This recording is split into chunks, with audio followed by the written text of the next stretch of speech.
ng kapitan. Anak talaga ka ng kapitan. Hi guys, for today's video pala natin ay maglilinis tayo ng kwarto ko. Ano, tara? A few moments later.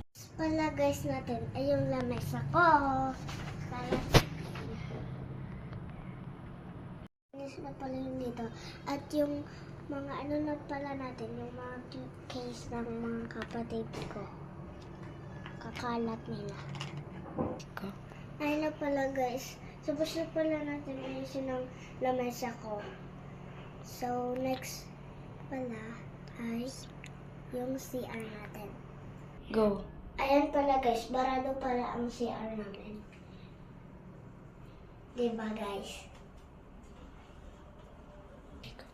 So guys, tapos ko na pala linisin ang CR ko. So guys, punta tayo dito kasi dito na yung lilinisin natin. Ano, tara! Go! So ayan pala guys, tapos na pala tayo maglinis.